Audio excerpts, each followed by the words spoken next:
Let's talk about Conclave.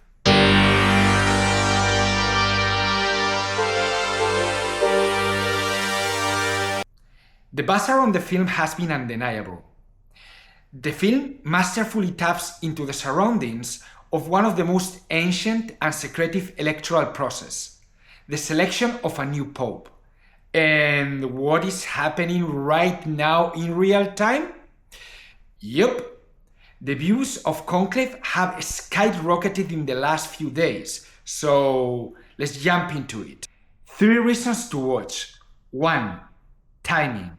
Pope Francis has died. The 88-year-old pontiff passed away. Conclave arrived in theaters at the end of 2024, when the real news was increasingly focused on the declining health of Pope Francis.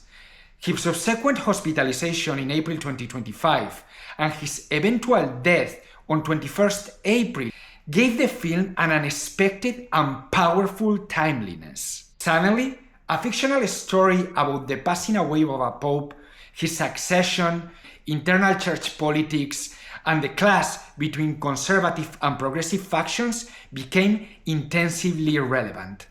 2. Ralph Fiennes, one of the best actors of his generation.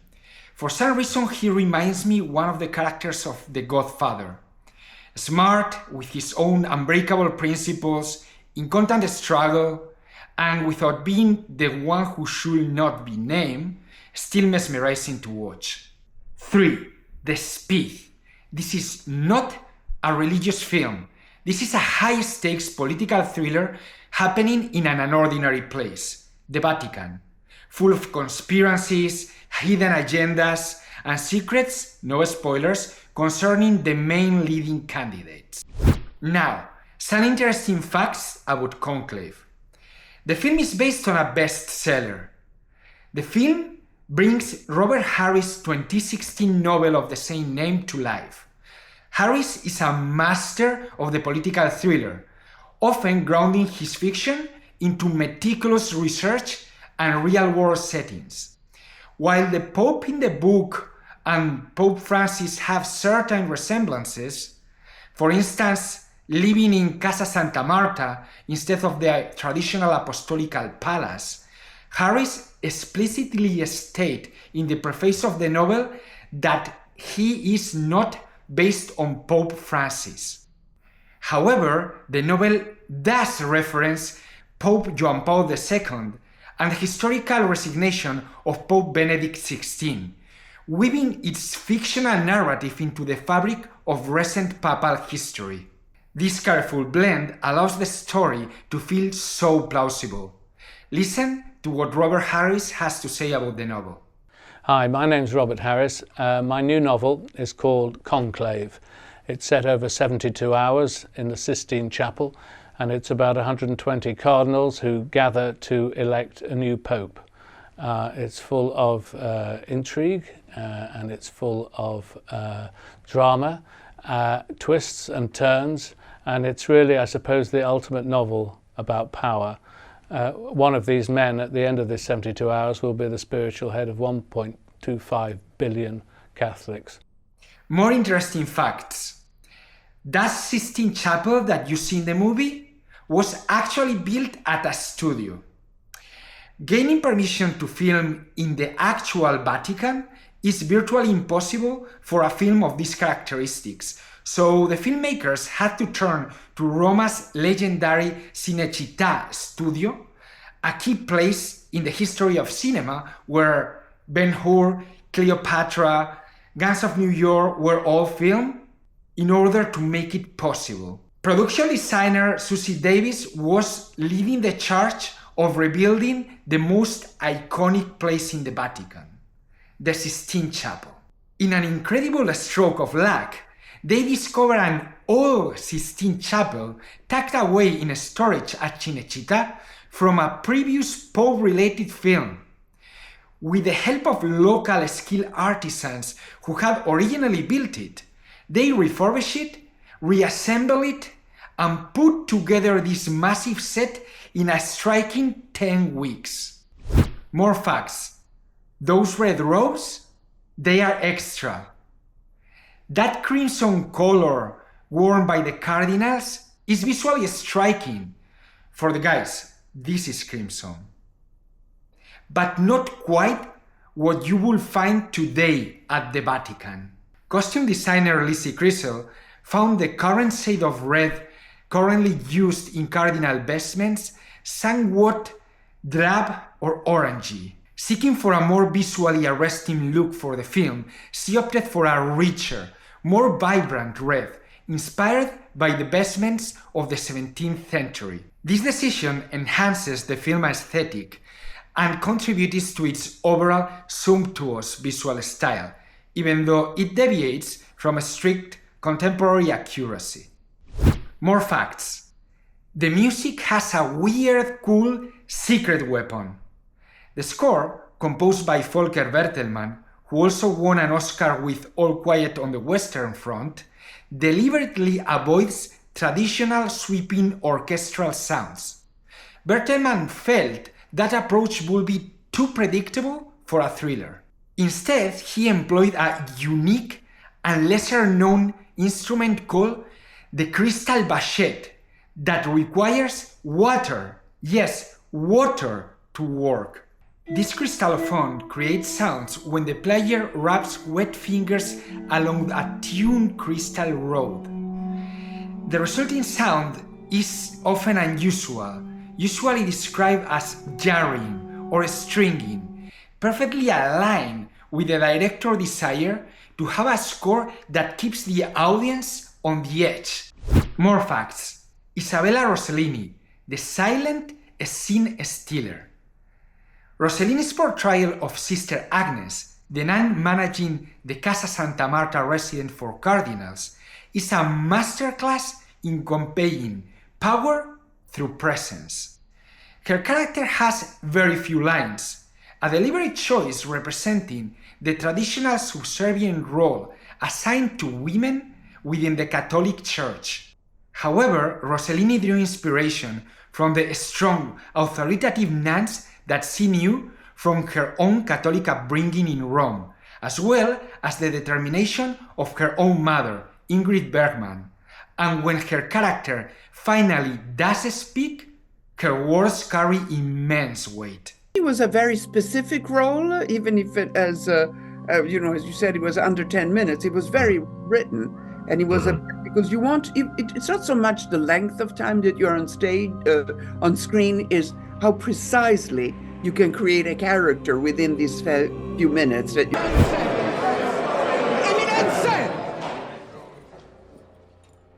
Eminences, although we sisters are supposed to be invisible, God has nevertheless given us eyes and ears. I know what prompted the dean of the college to enter the Holy Father's rooms. More facts, in this case, an Easter egg in the form of rubber bands. A tiny blink and you'll miss it detail offers a nod to the real Pope Francis. When Cardinal Lawrence searches the deceased Pope apartment, he finds this collection of rubber bands in a bedside drawer. This seemingly random item is not other than a reference to an anecdote in the life of real Pope Francis. And it goes like this. Shortly after winning the Pope's election in 2013, this kiosk owner in Buenos Aires received a phone call. "Hey Daniel, it's Cardinal Jorge."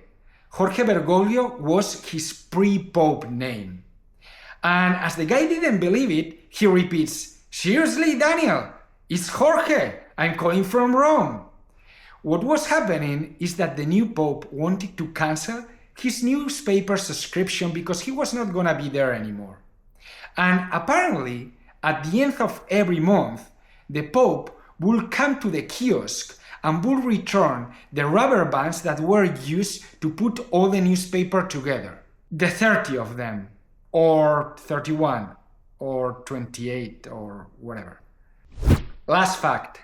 Ralph Fiennes talked with the real cardinals in order to prep for the role. Fiennes delivered a deeply nuanced performance as Cardinal Lawrence. In order to achieve that, he was based on extensive real-world research. In order to grasp the mindset of high-ranking clerics, he was able to speak and met with 2 cardinals and several priests. I was brought up a Catholic. My mother was a committed Catholic. I rebelled against the Catholic Church when I was 13, but I've always had a curiosity about faith, and indeed in researching it and talking to various priests and people of faith, some of them are preoccupied with profound questions. I also think that people, it's often human nature to resist change. His goal was to gain insights into the commitment of taking vows and the very real challenges to faith that priests may experience and face through their lives, including the crisis of faith. And now, a special section, Decoding the Conclave. How accurate is actually the film? Understanding the process of electing a new pope helps understand where conclave sticks to tradition and when it takes dramatic license. When a pope dies, the period known as sede vacante, vacant see, begins. During this time, the day-to-day governance of the Holy See falls primarily to the Cardinal Camerlengo, the Chamberlain, John Lithgow as Cardinal Tremblay in the film. And it's the Camerlengo who must officially verify the Pope's death and seal the papal's apartments. Cardinal Kevin Farrell held this position at the time of Pope Francis' death and made the official announcement. Con profondo dolore devo annunciare la morte del nostro Santo Padre Francesco. The Dean of the College of Cardinals, Ralph Fiennes in the film, and Giovanni Battista Re at the time of Pope Francis' death, is the one summoning the rest of cardinals for the funeral and presiding all meetings before the conclave. At the same time, most heads of department at the Vatican automatically lose their position once the Pope is declared dead. This helps halting all major decisions until a successor has been elected. The timeline is precise. The Pope's funeral must occur between the 4th and 6th day after death. It's happening now while recording this video. This kicks off a 9-day official mourning period called the Nomendiales. The conclave itself must begin 15 to 20 days after the papacy becomes vacant, allowing time for cardinals elector worldwide to travel to Rome. Key regulations stipulate that only cardinals under the age of 80, on the day the see becomes vacant, are eligible to vote. The number of electors is theoretically capped at 120, though popes have occasionally exceeded this limit. The election must take place within Vatican City, specifically inside the Sistine Chapel. Secrecy is the hallmark of the conclave. The word itself means with key or locked room. Cardinals take strict oaths of secrecy, punishable by excommunication. So, what conclave nailed? The film accurately captured many of the visually distinct and well-documented procedures. Postmortem rituals.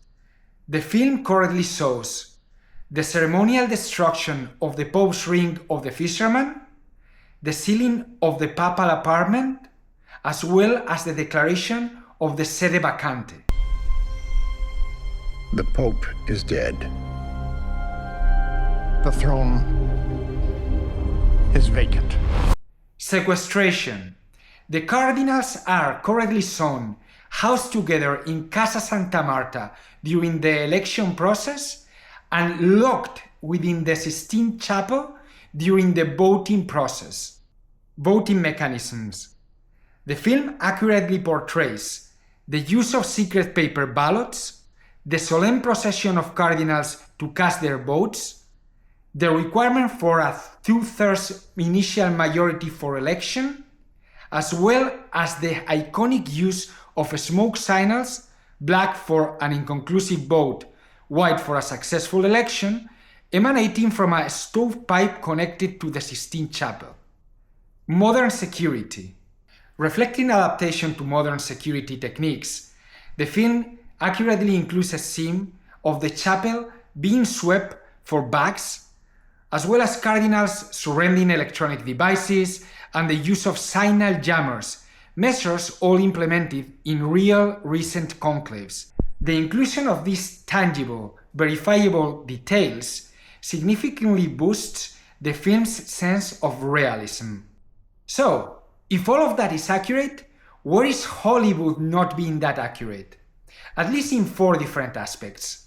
The first of them is the pre-conclave. It happens that the conclave has a pre-game. In reality, before all the cardinals are secluded in the Sistine Chapel, there is this thing called the General Congregations, and in them there are formal meetings where everybody, every cardinal, including those over 80 years old that cannot vote, participate. In these meetings, there are discussions about the state of the church, about what are the main challenges that it's facing, as well as what are the optimal qualities and skills required for the new pope. These congregations are precisely where informal assessments of potential candidates take place and where coalition building starts. The film completely misses this part and jumps directly into the main action. The second aspect where Hollywood fails is related to the slight deviations from the strict procedure of electing a pope. For instance, when the ballots are burned. In the film it takes place after every round of voting. However, in reality it only takes place once in the morning after 2 votes and also after all the evening votes. The second mistake is related to the vestments that the cardinals are wearing when they enter into the Sistine Chapel. Also, what is not accurate is how is handled the proclamation of an in pectore cardinal. If you haven't seen the film, you have no idea what I'm talking about, but you will. And finally, what also misses is the potential understated treatment of the seal of confession. Some experts also say that the tables in the Sistine Chapel are not positioned in the right place, but on the top of that, the film has probably certain narrative freedom beyond the procedure itself. For instance, simplified factions. The film reduces the complex global web of church politics into relatively straightforward blocks: progressive, conservative, traditionalist, with a notable focus on European and North American candidates. This doesn't really capture the geographical diversity and the potentially more nuanced alignments within the current College of Cardinals, especially after the appointments made by Pope Francis all across the globe. Finally, the campaigning and politics maneuvering that is the picture in the film is probably a bit exaggerated. While political considerations and different points of view are something that are present during the conclave, church law explicitly forbids cardinals from making binding pacts or promising votes before the conclave. Overt campaigning, explicit trade voting negotiation, and intense personal rivalries between competing candidates are something that are probably beyond a more subtle and diplomatic approach of what is going to take place during a real conclave event. And that's a wrap on conclave. I hope you had fun and you learned something and it was entertaining. And if you haven't watched the film, this is the perfect timing. Even if sad for some people, the timing is so good to watch the film because everything is happening in real life right now. And with that, as usual, if you like the video, please like it. If you haven't subscribed, subscribe. And please click on the bell button so you get notified every time that I upload a video and you don't miss it.